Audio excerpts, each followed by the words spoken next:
dans la continuité de nos travaux, on nous parle beaucoup d'agroécologie, de mutation, et souvent dans nos projets, on nous dit souvent de penser à la mutation agroécologie. Il est intéressant de savoir, du côté de la recherche, c'est quoi leur point de vue à eux, pour l'agroécologie, comment elle est vécue et vue surtout. Alors, Claire, je vous laisse la parole. Merci beaucoup. Donc j'espère que ça ne va pas accentuer l'impression de choses qui sont juste impossibles en agriculture. Donc je voudrais partager avec vous, c'était un petit peu la commande qui m'a été faite, là, c'est de partager avec vous au fond une vision de la recherche sur la transition agroécologique qui évidemment est perçue, qui peut être perçue un peu différemment selon les filières. Alors moi j'aime bien commencer en fait en rappelant un certain nombre de faits et de données qui peuvent déranger, mais qui existent. C'est celle des limites planétaires. Elles ont été évoquées ce matin par l'exposé d'Aurélie Villefart. Au fond, ces limites planétaires, elles ont été... l'intérêt de les présenter de cette manière-là, c'est de mettre ensemble toute une série de ressources qu'on a besoin de regarder de manière concomitante pour d'abord bien identifier des seuils au-delà desquels on pourrait dépasser des limites, et puis ensuite d'avoir en tête qu'il y a aussi des compromis dans l'usage d'un certain nombre de ces ressources. Donc c'est une manière de présenter les choses qui a été mise en place par un centre de recherche qui est en Suède, qui est à Stockholm. Donc en 2009, ils avaient identifié 7 limites planétaires, 3 étaient dépassées. Et puis en 2025, donc ça il y a une 7e, enfin il y a une 9e, il y a eu 9 limites planétaires qui ont été identifiées à partir de 2023. Et en 2025, il y avait une 7e limite qui était dépassée, qui était celle de l'acidification des océans. Au fond, la question à se poser, c'est quelle est la part, quelle est la contribution de tous les secteurs d'activité, de toutes nos activités sur ce dépassement des limites planétaires. Donc si on regarde un certain nombre de ces limites, vous voyez, il y a en haut à droite tout ce qui va être résistance. Donc là, on peut penser aux antibiotiques, résistance à tout ce qui est pesticides ou autres. Ensuite, il y a sur le changement climatique, les gaz à effet de serre qui ont été mentionnés ce matin. Ensuite, sur les ressources génétiques, il y a tout l'impact sur la biodiversité. Ensuite, l'usage des terres, il y a ce conflit entre feed et food. Sans parler de conflit, c'est au fond un partage d'usage. Et puis ensuite, il y a la problématique de l'eau et la problématique des cycles de l'azote, du phosphore. Et vous voyez qu'en 2009, n'était dépassée que la limite concernant le cycle de l'azote. Donc au fond, ça donne un panorama qui est assez intégratif pour avoir en tête l'ensemble des sujets liés à l'usage des ressources.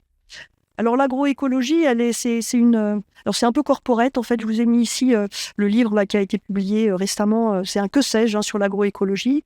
Donc l'agroécologie, c'est une vision à la fois systémique et puis multidisciplinaire. L'objectif, c'est de s'appuyer sur la biodiversité, c'est retrouver la nécessité de bien connaître la nature et les écosystèmes et leur biodiversité pour les utiliser en agriculture, et que l'agriculture, en retour, offre aussi des services à l'environnement. Vous voyez, s'appuyer sur la biodiversité pour tirer profit de processus naturels, de maintenir, voire d'augmenter la production agricole et la qualité des produits, de réduire le recours aux intrants de synthèse. Alors, parmi les intrants de synthèse, il y a les fertilisants, les phytosanitaires, et puis aussi les antimicrobiens. Donc, il est un peu de bon ton de ne pas considérer les antibiotiques comme étant des intrants systématiques, parce qu'au fond, ils sont prescrits dans des conditions bien particulières en élevage. Et puis, il y a une réelle baisse de l'utilisation. C'est plus utilisé comme un intrant systématique, comme ça a été le cas il y a quelques temps. Ensuite, il y a un objectif d'optimiser les systèmes pour diminuer les pressions sur l'environnement et puis préserver les ressources naturelles. Et puis, ce que je redisais, c'est utiliser la nature comme un facteur de production, mais en même temps, on a besoin de maintenir ses capacités de renouvellement, et ça fait référence aux ressources et aux limites planétaires évoquées précédemment. Et puis ensuite, ça mobilise des domaines qui sont définitivement variés, allant de l'agronomie à la génétique, mais aussi la biologie, l'écologie, l'économie, la sociologie. Donc c'est une vision aussi systémique de la manière dont il faut organiser les systèmes agricoles. Et tous les secteurs d'activité doivent pouvoir être convoqués. Gilles Salva, ce matin, dans son introduction, a mentionné One Health, un monde, une santé. Et l'agroécologie, elle est vraiment connectée à ces enjeux d'un monde, une santé. Donc vous avez ici figuré les différents liens entre, vous voyez, des troupeaux en bonne santé vont avoir évidemment des effluents qui vont rentrer dans le sol. Ensuite, les sols, ils vont alimenter, ils vont être en interaction avec les racines. Ça va être favorable à des systèmes de culture qui vont être en bon état de santé aussi. Puis à la fin, il y a toute cette chaîne et ça continue jusqu'au consommateur. Si on regarde les poulets, il y a des posters là qui parlent des salmonelles. Vous voyez, les salmonelles, elles peuvent provoquer un risque dans le cadre de cette chaîne.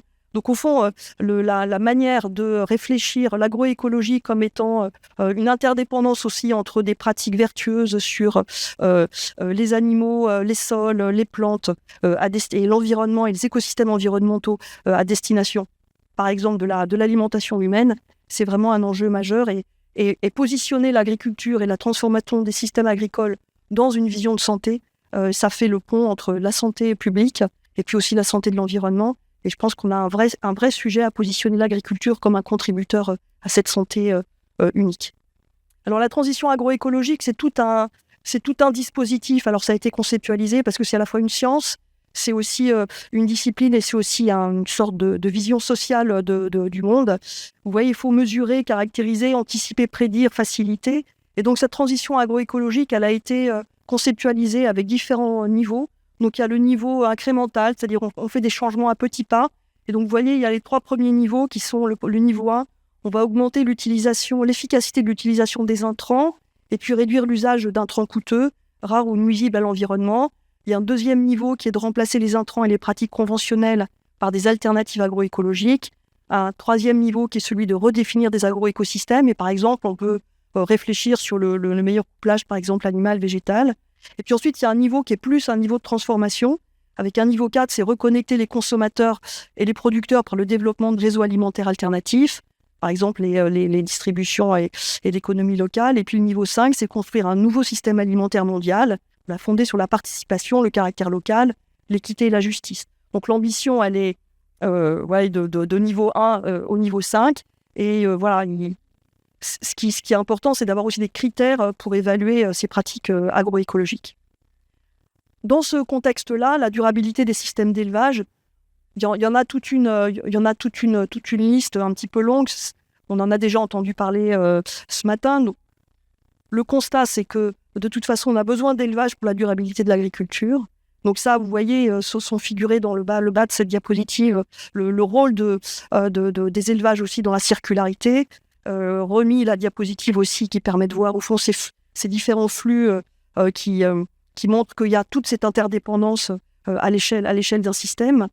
Donc ce que je dirais, c'est que pour les systèmes avicoles, sans rebrosser toute la liste qui est mentionnée ici, l'attractivité du métier d'éleveur, elle existe. On sent qu'il y a des besoins, il y a des envies d'installation. Alors il y a modulo, tout ce qui a été dit précédemment avec les risques liés au métier. Mais c'est un secteur qui semble être quand même encore attractif. Les gros sujets, c'est la vitalité économique des systèmes d'élevage et des territoires, qui concernent évidemment le secteur avicole, la santé et le bien-être animal, avec un usage parcimonieux des anti-infectieux, l'efficience à l'échelle des animaux, le système avicole est déjà pas mal efficient. Ensuite, à l'échelle des troupeaux, des systèmes, il faut voir ensuite à l'échelle de l'environnement. Puis ensuite, la réduction de la dépendance aux protéines importées. Donc ça, c'est un sujet important on pourrait raisonner en termes de transition alimentaire aussi des systèmes d'élevage. Ensuite, la préservation des ressources, la biodiversité, l'eau, les sols. Et puis ensuite, les agroéquipements. J'en parlais pas trop des agroéquipements, mais c'est un sujet très important pour l'agroécologie parce qu'il y a une complexification d'un certain nombre de pratiques. Il faut aussi un accompagnement avec des agroéquipements qui sont adaptés, qui sont à développer pour ça. Alors la place de la recherche, c'est ce que je disais ce matin en introduction, c'est fournir les fondements scientifiques et socio-techniques d'une agriculture et d'un élevage durable et économiquement viable. Donc c'est un sujet majeur de démontrer que des pratiques agroécologiques sont compatibles avec une vitalité économique et une production compatible avec des revenus attractifs. Donc il y a ces 2 grands sujets d'adaptation et d'atténuation, avec le changement climatique, les ressources dont j'ai déjà parlé. Les objectifs, c'est vraiment la production, la qualité, les bénéfices environnementaux, la préservation de la santé. Et l'objectif, c'est de regarder tout ça en même temps. Et le côté multifactoriel et multiperformance est absolument central dans cette vision de la transition agroécologique. Donc c'est ces performances agronomiques, environnementales, économiques. Et les défis sociétaux, ils sont là. sécurité et sûreté alimentaire ont été abordées à diverses reprises. Voilà, il faut produire que les consommateurs puissent avoir l'offre dont ils ont besoin. Ensuite, il y a tout ce qui est autour de l'énergie, voilà, des ressources, et puis je rappelle, une seule santé. Alors, les défis face aux changements globaux, le cas des volailles. Alors, j'ai mis ici, en fait, en image les deux dossiers de presse qui sont sortis en 2024 et 2025. Le premier était sur l'élevage face au changement climatique et le deuxième est sorti plus récemment à l'automne 2025. Il était sur la santé, l'élevage et tous les travaux sur la santé animale. Et vous voyez qu'il y avait en image des volailles. Donc, dans le cas des volailles, en fait, on peut insister sur le volet alimentation et ressources alimentaires, qui sont vraiment des sujets majeurs, le bien-être animal, la santé, la qualité des produits, le couplage animal-végétal. Il a été mentionné qu'il y avait, on le sait, qu'il y a vraiment un découplage qui est plus fort dans cette filière que dans d'autres, et puis la diversité génétique et la sélection. Et c'est par ça que je voudrais commencer, en fait. Donc les ressources génétiques, elles ont été, il y a des rapports, il y a des inventaires qui sont faits régulièrement. Et là, par exemple, c'est un inventaire qui a été fait par la FAO. Donc, c'est des résultats où vous voyez que vous avez la situation mondiale par espèce. Et donc, il y a beaucoup d'inconnus. C'est-à-dire qu'il y a un certain nombre d'espèces et de lignées. On sait qu'elles existent, mais on ne connaît pas très bien leur état. Et vous voyez celles qui sont à risque. Il y en a plusieurs centaines qui sont à risque à l'échelle mondiale. Quand vous regardez la volaille, qui est la dernière ligne qui est en bas. Et puis ensuite, si on regarde précisément, alors excusez-moi, il faut que je regarde plus près, vous voyez qu'en Europe, c'est là où on en a caractérisé le plus, mais c'est là aussi où il y en a quand même un certain nombre qui sont à risque.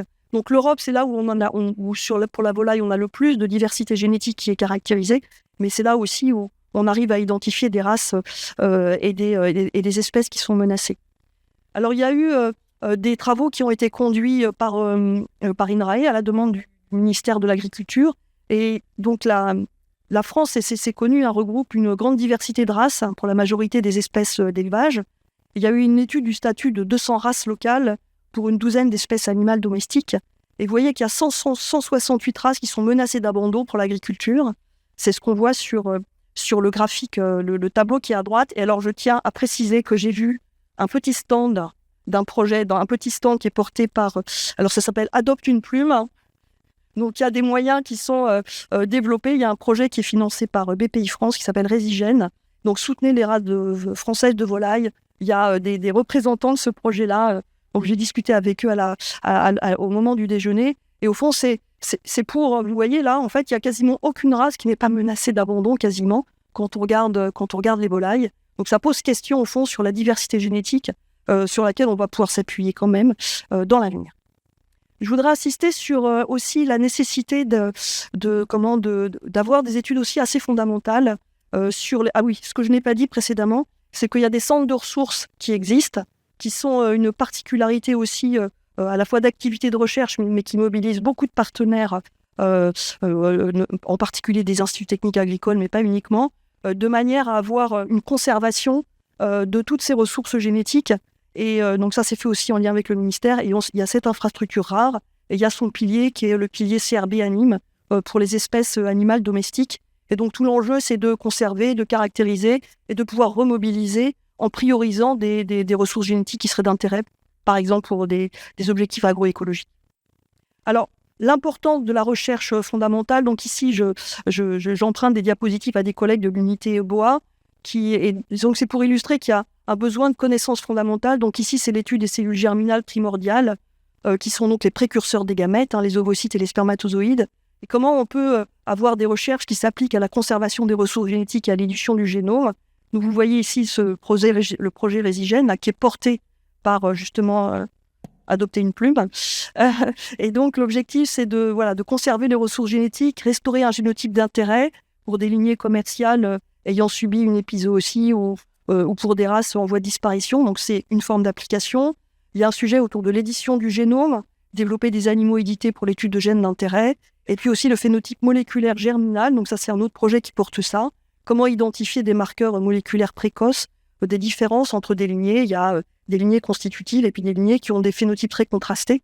Et donc c'est intéressant de savoir aussi comment très finement c'est porté aussi par le phénotype, comment c'est porté par les cellules germinales. Un autre sujet sur la santé, il y a eu des gros travaux sur la vaccination. C'est au fond la meilleure manière de prévenir l'usage d'antibiotiques aussi, c'est de vacciner les animaux. Donc là, vous avez un exemple d'un vaccin universel contre la grippe aviaire. Donc il y a un brevet qui a été déposé. Donc c'est une nouvelle formulation vaccinale qui s'appuie sur une combinaison de nanoparticules entre deux molécules qui sont reconnues par le système immunitaire pour produire des anticorps. C'est les molécules ME2 et la protéine HA. Donc et en fait, cette combinaison associée à des nanoparticules est beaucoup plus efficace pour la présentation des antigènes et la production d'anticorps. Donc vous voyez, c'est une protéine qui est issue d'une souche très éloignée des souches H5N1. Et en fait, ça génère un caractère un petit peu universel pour la vaccination.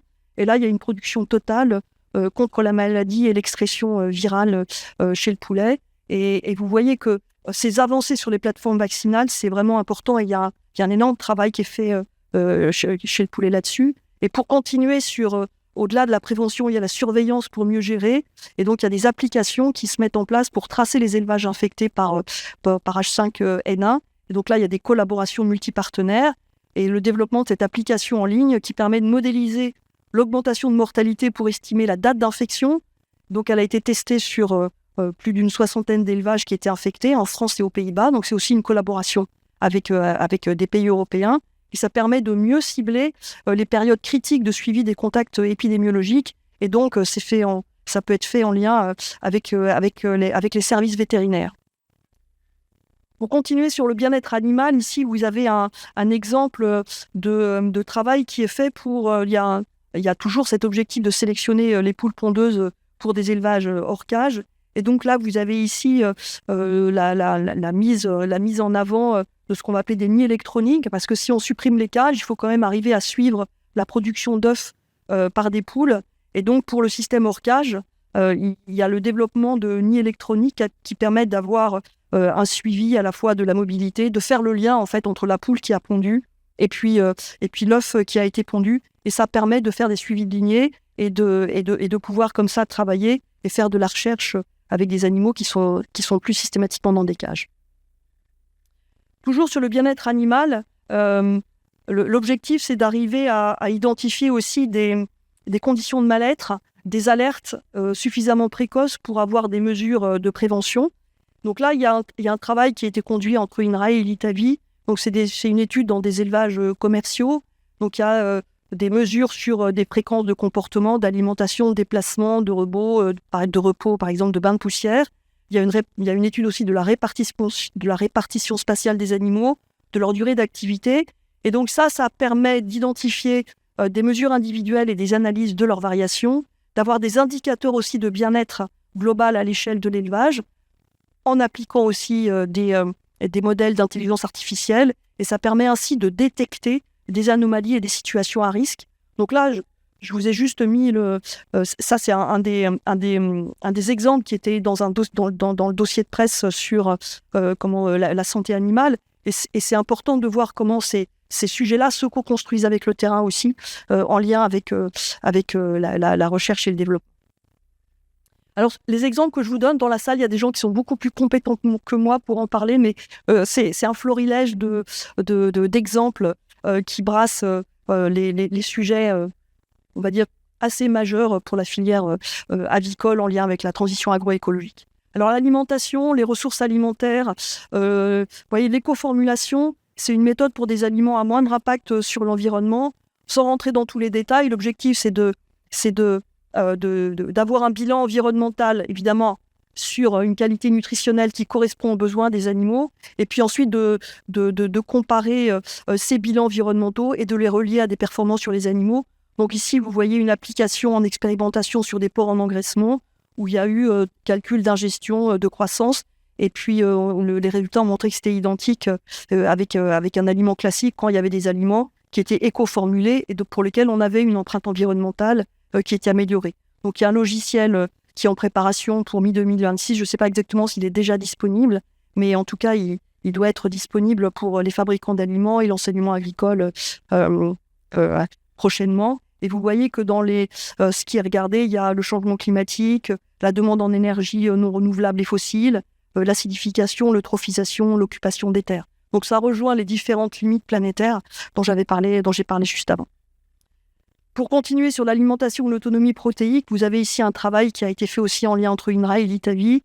Il y a un vrai sujet sur la réduction de la dépendance au tourteau de soja et comment repenser le lien entre la production de matières premières végétales et la production des animaux. Et donc, il y a un sujet sur la circularité des flux d'azote. Vous voyez qu'il y a dans les constats, il y a 56% de l'azote. Ces pourcentages sont perdus dans l'environnement. Comment regagner sur ces pourcentages d'azote et les utiliser au mieux? Et ça, c'est un travail qui est fait aussi dans une dynamique de territoire avec le lien. Et là, le lien doit être fait entre la diversité génétique et l'adaptation à l'aliment et la diversité aussi des ressources alimentaires qui peuvent être utilisées. Un sujet qui est vraiment majeur, c'est la vitalité économique. On voit qu'il y a des filières qui rémunèrent les éleveurs pour la qualité de leur système. Donc c'est l'exemple, par exemple, des poules pondeuses bleu blanc cœur, pour lequel il y a eu des évaluations économiques qui montraient que c'était il y avait une bonne rémunération des éleveurs et que c'était des systèmes alternatifs quand ils avaient aussi une labellisation qui pouvait attirer des consommateurs. Dernier exemple, c'est comment on peut tester des nouveaux systèmes qui, eux, sont des systèmes, au fond, très différents, qui convoquent toutes les difficultés de la transition. Donc, par exemple, ici, c'est un travail qui est fait avec un programme un projet qui s'appelle Co-Breeding, qui est financé par un programme équipement prioritaire de recherche qui s'intitule Agroécologie numérique. Et donc, il a pour ambition de travailler sur des systèmes mixtes, culture volaille. Et au fond, ces systèmes mixtes sont assez rares et ils constituent des niches d'innovation. Alors évidemment, c'est très différent des systèmes industriels qui existent en volaille, mais il est intéressant de pouvoir les regarder pour voir ce qui est possible avec eux. Donc là, l'ambition, c'est évidemment, on a besoin de races et de lignées qui vont être adaptées aux conditions variées et aux changements, aux conditions à la fois variées et changements des systèmes agroécologiques. Et il y a nécessité d'approche de co-conception avec l'ensemble des acteurs, la recherche, mais aussi des acteurs de terrain. Et vous voyez les bénéfices attendus, ils font face à un certain nombre de défis. Les bénéfices, c'est une meilleure autonomie alimentaire, c'est des avantages réciproques entre les arbres et puis la volaille, et c'est une diversification des revenus agricoles et de l'offre en produits locaux. Mais évidemment, en face de ça, il y a des défis. Il faut réduire les dépendances vis-à-vis des pouvoirs industriels, et puis il faut arriver à ce qu'il n'y ait pas un manque en approvisionnement. Et puis là, il y a le lien avec le bien-être des poussins, la sélection d'animaux adaptés à l'élevage en libre parcours. Il y a la polyvalence pour gérer des activités diverses et complexes. Et puis, il y a des normes et réglementations qui actuellement ne sont pas adaptées à ces systèmes d'élevage. Et là, on se retrouve aussi dans ce conflit entre santé, bâtiment, extérieur, intérieur. Et là, il y a un vrai sujet sur les volailles parce que il y a un sujet sanitaire vraiment très important pour les parcours extérieurs. Juste un petit mot pour vous dire qu'il y a des grands programmes qui existent, qui sont financés par France 2030. Il y en a un qui s'appelle Agroécologie numérique. Et il y a un certain nombre de projets qui concernent les animaux d'élevage, à la fois sur le bien-être, à la fois sur du phénotypage, à la fois sur comment utiliser mieux l'intelligence artificielle pour qualifier les liens entre génome et phénotype, des liens sur co-breeding, c'est-à-dire comment avoir aussi cette vision de co-construction de nouveaux schémas de sélection, à la fois chez les plantes et chez les animaux, avec cet exemple que je vous ai donné juste avant. Holobionte, qui est un projet qui va s'intéresser au microbiote intestinal et comment l'appariement entre l'hôte et son microbiote permet de mieux comprendre un certain nombre de fonctions et permet aussi de moduler des fonctions des animaux dans des environnements un peu différents. Et puis AgroDiff, qui est un projet de caractérisation un petit peu systématique d'énormément d'accessions pour mieux connaître les génomes de ressources génétiques variées. Je voudrais finir par ce programme élevage durable. Donc ça, c'est un programme qui a officiellement démarré au 1er mars de cette année, qui est porté par l'agence de programme AgriLife d'INRAE.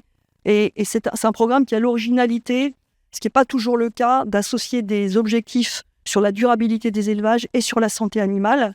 Donc c'est un partenariat multi-acteurs. Là, vous en avez la liste. Il y a 6 projets de recherche, mais associés à ces projets de recherche et des projets d'infrastructure et des projets de recherche sur des alternatives à l'expérimentation animale. Donc, vous voyez, c'est un projet sur 5 ans avec 45 millions d'euros. Et il y a un projet, les projets concernent, ils ont tous un sujet volaille. Donc, sur la santé, il y a beaucoup de travaux sur la vaccination. Sur le volet, il y a un projet qui est plus système d'élevage. Et là, c'est mettre la santé et le bien-être au cœur de la multiperformance, avec évidemment la performance économique. Et puis aussi un volet sur l'évaluation territoriale de l'utilisation des ressources. Et ça rejoint l'aspect multiperformance et compromis entre l'usage des ressources et comment ça peut être modélisé à l'échelle d'un territoire. Et je vais m'arrêter là en espérant ne pas avoir été trop longue. Merci beaucoup.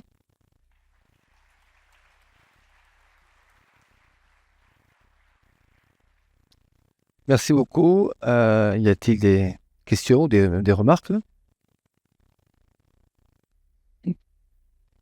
Oui, ici, là.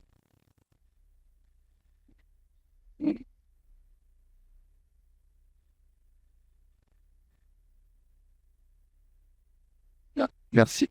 Merci beaucoup pour votre présentation. Donc, Joanne Neurolysine, vous parlez beaucoup de baisse des intrants. Donc, en effet, il y a des intrants qu'il faut baisser, mais il y en a d'autres aussi qui sont utiles, notamment tout ce qui est les enzymes, les vitamines, les acides aminés. Comment ça rentre dans votre schéma de travail? Alors, ça, ces intrants-là, ils sont dans les formulations alimentaires. Et dans la vision de ces intrants-là,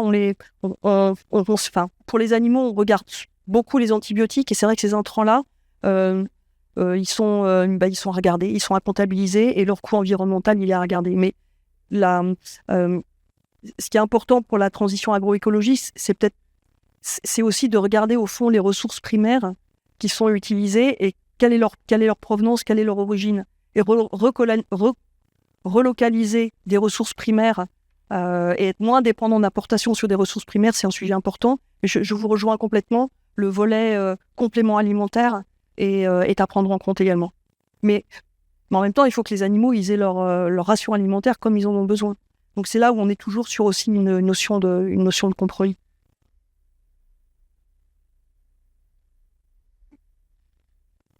Y a-t-il d'autres questions? Oui, bonjour, Jean-Christophe Paris, alors je vais dire Itavi ou LDC. Donc merci pour la présentation, hein. J'ai découvert plein de projets que je ne connais pas, et c'est dommage, alors c'est peut-être de ma faute, hein. Mais alors c'est mon sentiment, hein. Je trouve qu'on est très très loin, nous la filière volaille, on est très très loin de très très très loin. Et je trouve ça c'est très très dommage et ça amène quelquefois des incompréhensions. Par exemple, ce matin là, je crois que c'est Jean-Michel Schaeffer, quelqu'un qui a parlé, on va manquer un peu de tout, on va manquer de bâtiments et on va manquer de couvoirs. Et puis je vois que vous écrivez un défi, réduire la dépendance vis-à-vis des couvoirs industriels. Donc ça forcément que ça coince quoi. Donc moi, je redis ce que j'essaye de faire depuis un petit moment, là, comment notre filière peut travailler avec vous, non seulement pour mieux connaître tout ce qui est fait à travers vos différents ateliers, et Dieu sait que vous avez des moyens très très importants, hein, et il faut quand même qu'on s'appuie là-dessus.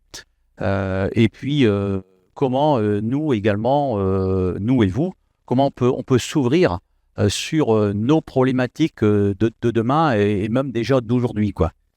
Voilà.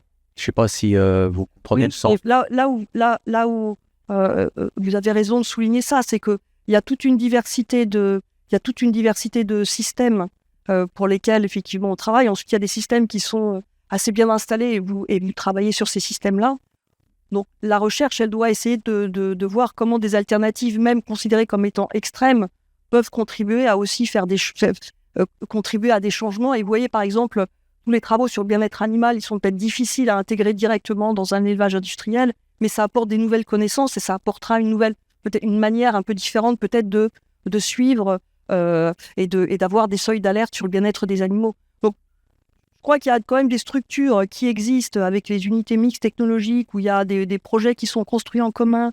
il y a le GIS Avenir Élevage, où il y a une réflexion en mode think tank sur la meilleure manière de poser des questions partagées entre tous les acteurs. C'est des lieux privilégiés, en fait, pour poser des questions en commun. Et puis ensuite, je dirais que la manière de décliner, vous voyez, nous, on est sur le temps long et on doit apporter des connaissances qui permettent d'améliorer les systèmes, mais ensuite les choix sont faits par les professionnels. Donc, moi, je vois beaucoup de projets qui sont construits ensemble, qui incluent des partenariats avec des filières et avec les instituts techniques agricoles. Donc, je trouve pas qu'on soit si éloigné que ça des professionnels. Il y a un certain nombre de travaux qui sont en co-construction avec des acteurs de terrain. Alors, on peut toujours faire mieux. Je crois que notre grande raison d'être, c'est d'apporter des nouvelles connaissances qui soient compatibles avec vos objectifs et de voir comment ces objectifs peuvent aussi peut-être un petit peu évoluer en prenant en compte peut-être des dimensions qui sont insuffisamment prises en compte jusqu'alors. Alors ensuite,